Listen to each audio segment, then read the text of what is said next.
अचानक ही रात को बिजली बंद हो जाती है और जो पंखा आहिस्ता आहिस्ता चल रहा था वो भी बंद हो जाता है। रानू चिड़िया को डर था कि गर्मी की वजह से कहीं उसके बच्चों की आंख न खुल जाए। गर्मियाँ आ चुकी थी और दिन इस कदर गर्म थे कि पक्षियों का जीना ही मुहाल था। मम्मा मम्मा, अब मुझसे और ज्यादा उड़ा नहीं जाता क्योंकि मुझे बहुत गर्मी लग रही है। हाँ मम्मा, कुकू भाई ठीक कह रहा है, मुझे भी बहुत गर्मी लग रही है। क्यों ना हम कुछ देर यहाँ पर रुक जाएं? गर्मी तो रानू चिड़िया को भी लग रही थी। वो अपने बच्चों की बात सुनकर उनसे कहती है, बच्चों यहाँ रुकना ठीक नहीं है। यहाँ पर गर्मी के साथ साथ शिकारी पक्षियों का भी घर है। यहाँ से थोड़ा दूर मेरी सहेली पायल का घर है। क्यों ना हम थोड़ी देर वहाँ चले? ठीक है मम्मा, जैसे आपकी इच्छा। वैसे भी बहुत दिन हो गए हैं हम पायल आंटी के घर नहीं गए। इस बहाने पीलू और नीलू से भी मिल लेंगे। बच्चों तो फिर चलो, पास ही पायल का घर है, देर किस बात की। रानू चिड़िया जब पायल के घर पहुंचती है तो वो ये देखकर हैरान रह जाती है कि उसके घर में तो एक नया एसी लगा हुआ था। अरे वाह पायल, ये एसी तुमने कब लगवाया? देखो तो तुम्हारा घर किस कदर ठंडा हो रहा है। बिल्कुल भी नहीं लग रहा कि बाहर गर्मी का मौसम है।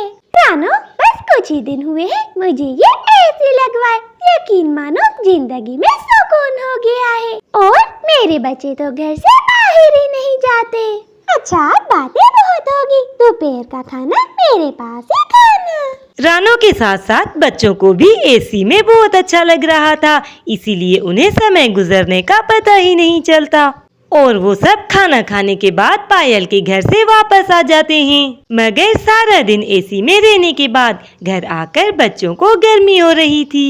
मम्मा, पायल आंटी के पास कितनी अच्छी एसी थी। सच में गर्मी का पता ही नहीं चला। काश एक ऐसा एसी हमारे पास भी होता। गुड़िया बेटी, तुम ठीक कह रही हो। पायल का पति बहुत अच्छा कमाता है और तुम्हारे तो पिता भी नहीं है। हम गरीब भला एसी कहाँ से लगवा सकते हैं? और ऊपर वाला जिस हाल में रखे हमें उसमें राजी रहना चाहिए। अपनी माँ की ये बातें सुनकर वो दोनों बच्चे खामोश हो जाते हैं। मगर रानू चिड़िया ये भी जानती थी कि इस साल गर्मी उसकी बर्दाश्त से बाहर है। ऐसे ही रात हो जाती है। अचानक ही रात को बिजली बंद हो जाती है और जो पंखा आहिस्ता आहिस्ता चल रहा था वो भी बंद हो जाता है। रानू चिड़िया को डर था कि गर्मी की वजह से कहीं उसके बच्चों की आंख न खुल जाए। उफ, ये गर्मी, और ऊपर से लाइट भी चली गई। अब तो मेरे बच्चे जाग जाएंगे। उफ, गर्मी, इतनी गर्मी क्यों आ गई है? और ये पंखा क्यों बंद हो गया? गुड़िया का शोर सुनकर कुकू भी उठकर बैठ जाता है। मम्मा, मुझे बहुत ज्यादा गर्मी हो रही है, प्लीज पंखा चला दे।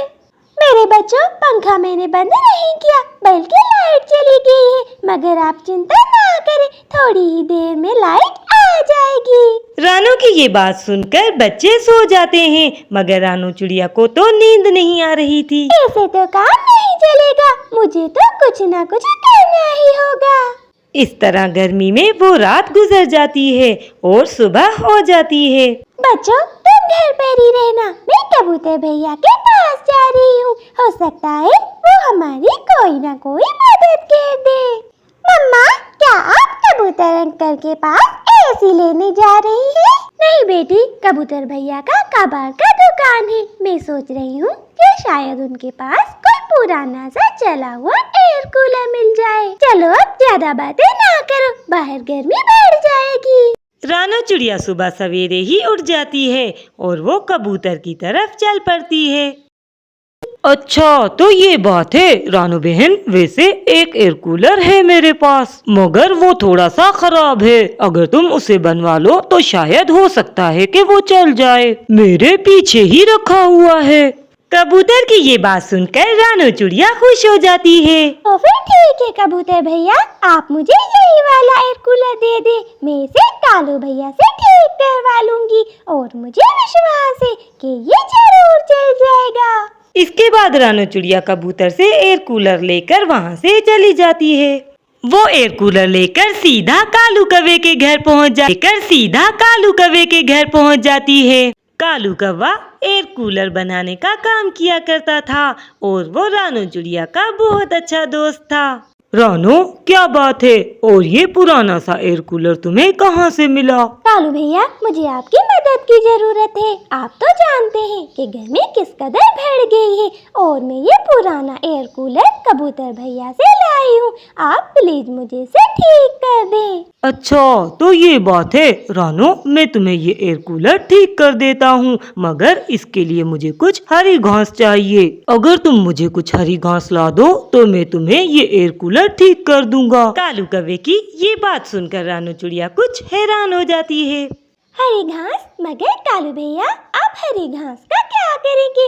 आपने तो एयर कूलर बनाना है। रानू, बस तुम मुझे हरी घास ला दो, इसके बाद तुम देखना कि मैं उससे क्या करता हूँ। ठीक है कालू भैया, मुझे पता है कि हरी घास कहाँ से मिलेगी। बस मैं अभी गई और अभी आई। शाम तक ये एयर कूलर ठीक होना चाहिए। तो ठीक है रानू, मैं भी घर जाकर सामान ले आता हूँ, जब तक तुम जंगल से हरी घास ले आओ। और फिर इसके बाद खुशी खुशी रानू जंगल में घास लेने पहुँच जाती है। और फिर एक जगह रानू को जंगल में बहुत सी हरी घास मिल जाती है। अरे वाह, मुझे तो करीब से ही घास मिल गई। अब मैं इसे जल्दी से तोड़ लेती हूँ। इसके बाद रानू बहुत सी घास तोड़कर कालू की तरफ चल पड़ती है। कालू भी अपने औजारों के साथ एयर कूलर को ठीक करने लग जाता है। प्यारे दोस्तों, अगर वीडियो पसंद आए तो वीडियो को लाइक और हमारे चैनल को सब्सक्राइब करें। आपका धन्यवाद। थोड़ी ही देर में कालू कौवा उस पुराने से एयर कूलर को बिल्कुल नया जैसा बना देता है। ये लो रानू, वादे के मुताबिक तुम्हारा घास का एयर कूलर तैयार है। कालू भैया, आपने तो मेरी मुश्किल ही हल कर दी। आपका बहुत बहुत धन्यवाद। नहीं नहीं रानू, दोस्ती में शुक्रिया की क्या बात है। अब तुम ये एयर कूलर घर ले जाओ और आराम से चलाओ। रानू चिड़िया बहुत ज्यादा खुश थी क्योंकि उसके दोस्तों ने उसकी बहुत मदद की थी। घर जाके जब रानू चिड़िया वो एयर कूलर चलाती है तो उसमें से बहुत ही ठंडी ठंडी सी हवा आती है। ठंडी हवा देखकर रानू के बच्चे बहुत खुश थे। मम्मा, ये घास का एयर कूलर कितना अच्छा है। मुझे तो बिल्कुल भी गर्मी नहीं लग रही। अब तो मैं बिल्कुल बाहर नहीं जाऊंगी। रिया बेटी, मैंने आपसे कहा था कि ऊपर वाला हमें कभी भी इतनी तकलीफ नहीं देता जितनी हम सहन ना कर सके। और ये सब कुछ मेरे दोस्तों के कारण हुआ है। उन्होंने मेरी बहुत मदद की। चले, अब आप घास के एयर कूलर की ठंडी ठंडी हवा का मजा लें। रात हो जाती है और रानू चिड़िया के दोनों बच्चे एयर कूलर की ठंडी ठंडी हवा में सुकून से सो जाते हैं। अपने बच्चों को सुकून में देखकर उस रात रानू चिड़िया भी चैन की नींद सोती है।